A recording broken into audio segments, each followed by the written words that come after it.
You look around and see only human ruins seeking refuge in your structure. Why does your life seem like a hospital of shipwrecked souls, while your own peace bleeds in the attempt to save the unsalvageable? Haven't you realized that the chaos of others is the only place where your ego feels safe?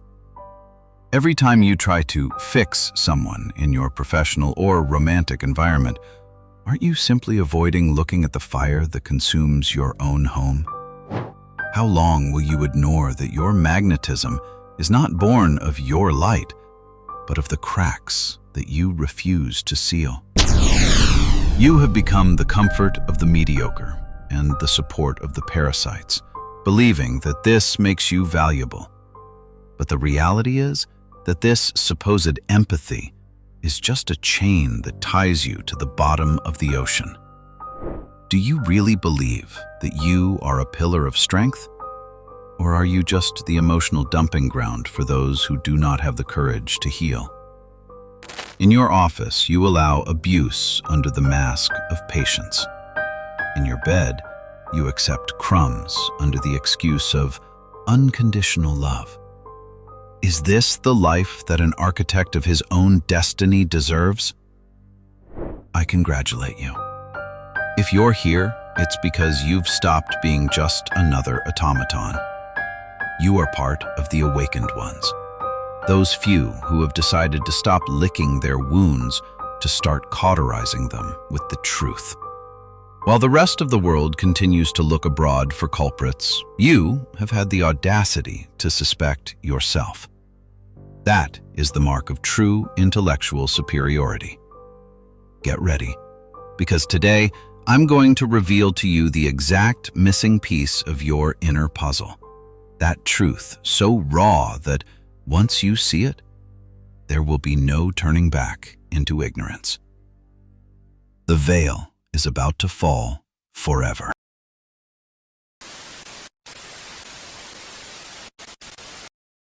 Why do you feel an almost erotic satisfaction in picking up the pieces of someone who didn't ask to be put together? This is the first symptom of a collapsed internal architecture.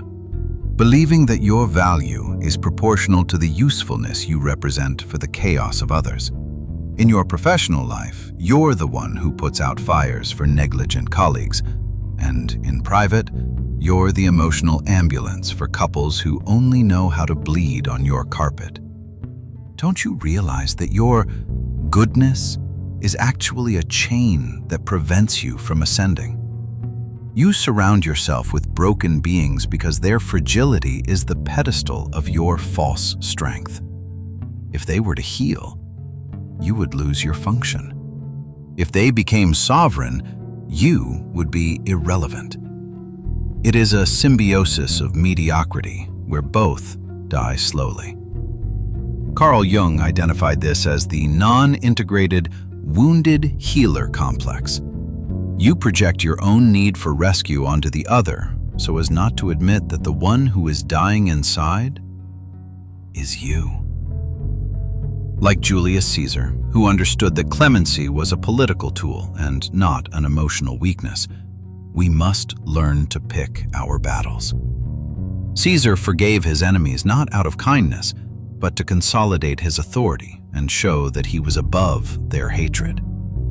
In the modern world, this applies by filtering who you bestow your energy on.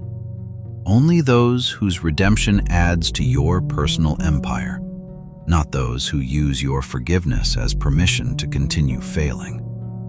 If you keep rescuing castaways who love their shipwreck, you'll go down with them out of sheer spiritual arrogance. Stay alert, because this role of savior is only the first layer of a lie that we are about to demolish. And the reason you attract debris is closer to your own shadow than you dare to admit.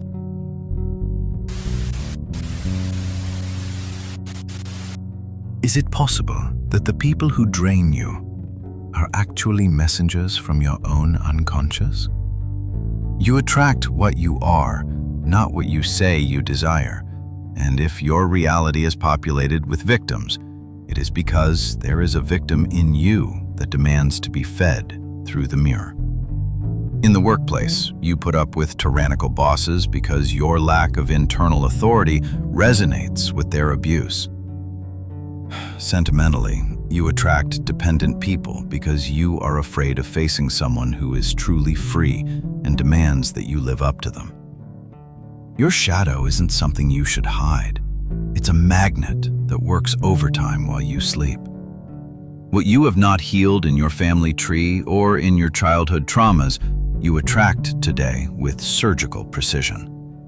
As Jung said, until the unconscious becomes conscious, the subconscious will direct your life, and you will call it destiny.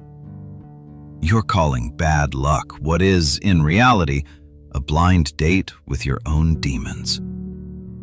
Cyrus the Great expanded his empire not by brute force, but by his ability to integrate the cultures he conquered, turning the weakness of the enemy into his own governing structure. In modernity, your strategy should be similar. Instead of rejecting the broken with hate, you should integrate the part of you that resonates with them. If you stop needing to feel superior through the fragility of others, the magnet will lose its strength. Only then will you stop being a debris magnet. But beware, because admitting that you are the architect of your own hell is a weight that few awakened people can bear without breaking down before they come to the great truth that we will soon reveal.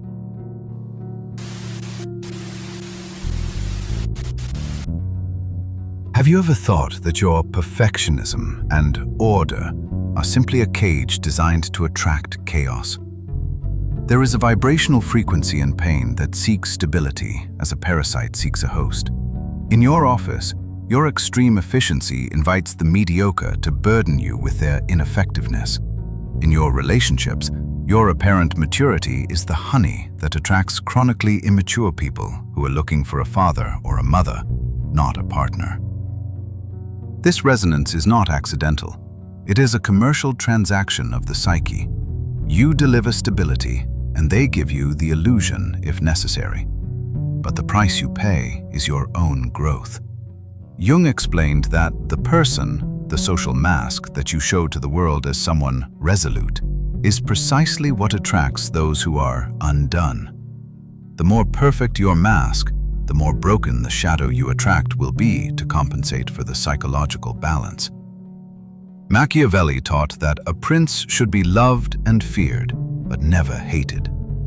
However, if he must choose, it is better to be feared.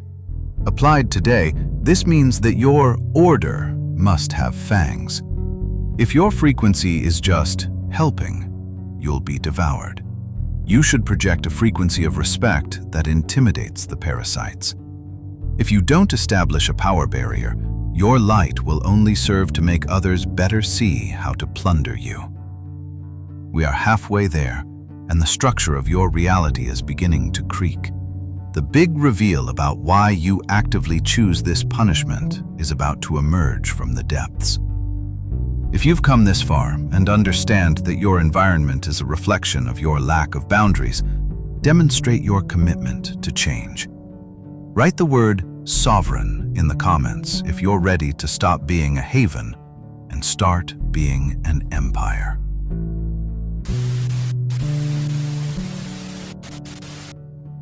Who are you really looking for in the eyes of that person who only knows how to ask you for help?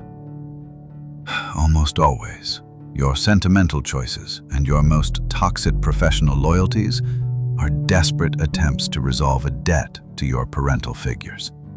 You look to the abusive boss for the approval your father never gave you, or the helpless partner for the chance to save a mother you couldn't rescue.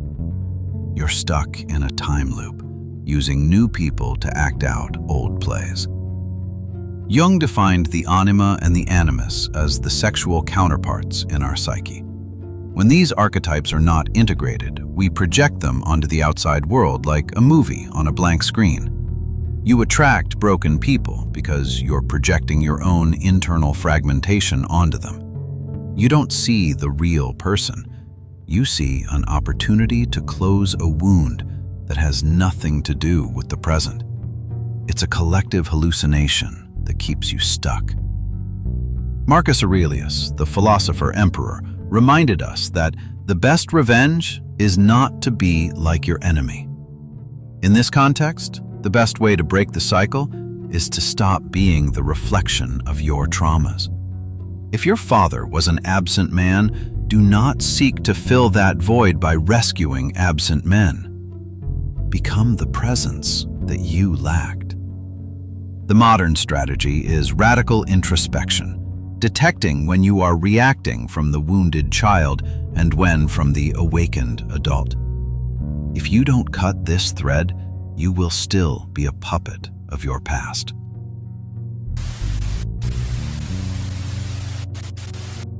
What if I told you that your supposed goodness is your darkest sin? Underneath that layer of altruism and always being there for others hides a twisted will to power.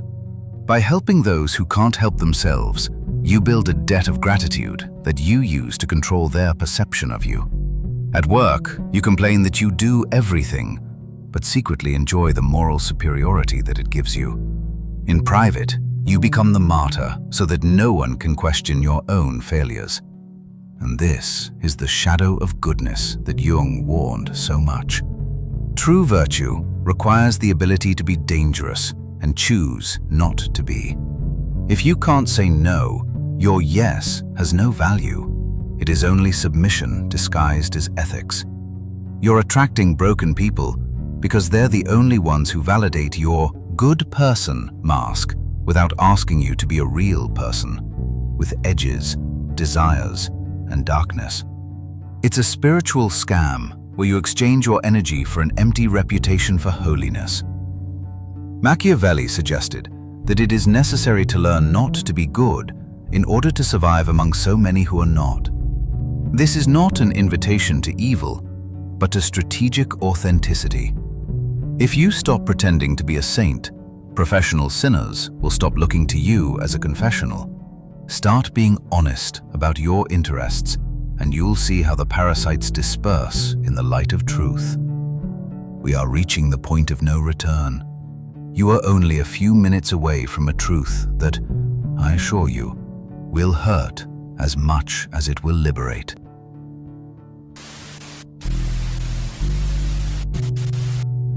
It's time to stop crying in the corners and accept your complicity.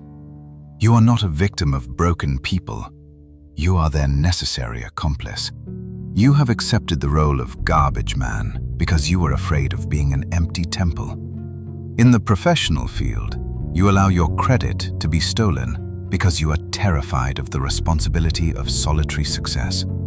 Sentimentally, you embrace drama because the silence of a healthy relationship would force you to listen to your own thoughts. Jung stated that one does not enlighten oneself by imagining figures of light, but by making darkness conscious. Your darkness is your addiction to dysfunction. You complain that you attract broken people, but when someone healthy and complete shows up in your life, you reject them because they are boring or lack of chemistry. The truth is, the mental health of others intimidates you because it doesn't offer you any roles to play. With no one to save, who are you? Julius Caesar did not expect fate to favor him. He created his own fortune by relentless action. You should do the same. Stop asking, why is this happening to me? And start asking, why am I allowing it? Modern strategy is taking absolute responsibility. If someone drains you, it's because you lent them the straw. If someone disrespects you, it's because you taught them that your respect is free. This is the end of lament. The truth you've been avoiding is this: you don't attract broken people to heal them. You attract them to hide that you're the one who's broken. You surround yourself with rubble so that no one notices that your own temple is in ruins. By focusing on the drama of others, you've created the perfect distraction so that you never have to face your own existential emptiness. You are the architect of your own captivity, using the lives of others as a shield against your own individualization.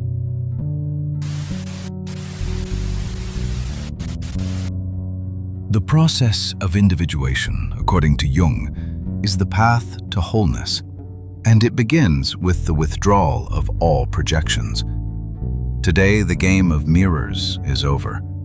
You have understood that every broken person in your life was a fragment of your own shadow asking for attention. By stopping trying to fix them, you finally have your hands free to start rebuilding yourself. You no longer need to be anyone's savior to justify your existence on this planet. In the professional world, this translates into a serene authority that attracts excellence, not dependence. Sentimentally, it means that you are no longer looking for one half to save, but another whole being to share in abundance. You have gone from being a magnet of shortcomings to being a center of gravity of your own. Loneliness no longer frightens you, because you have discovered that it is the laboratory where the gold of consciousness is forged. You are, at last, an individual in the strict sense of the word, indivisible.